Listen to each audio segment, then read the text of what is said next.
50-metre penalties. Stricter enforcement of protected area. In 2013, there will be a stricter enforcement of the protected area around the player with the ball.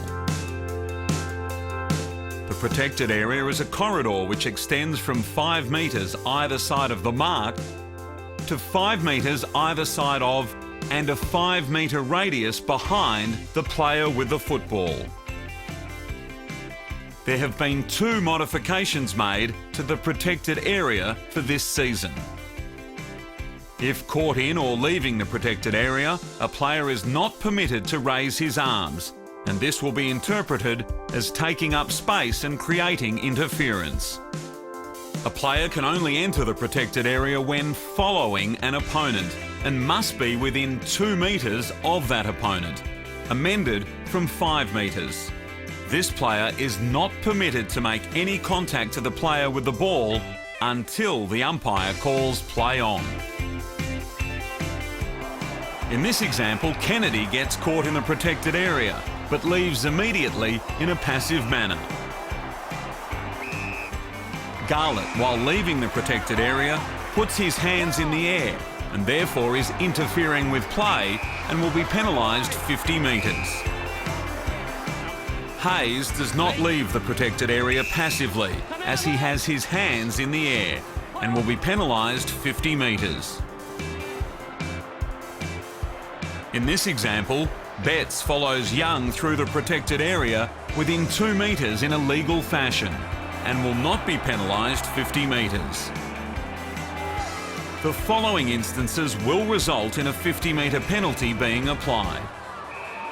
Brown enters the protected area from behind and delays the play by knocking the ball out of his opponent's hands. Tomlinson enters the 5-metre protected area and is correctly penalised 50 metres.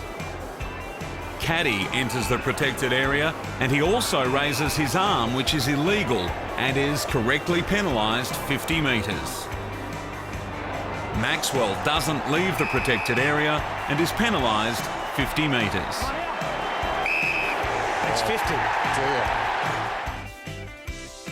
50-metre penalties will continue to be awarded against a player who cribs the mark, delays the play in any manner which prevents the player who has won possession of the ball the opportunity of moving it on quickly, or engages in other conduct for which a free kick would ordinarily be awarded.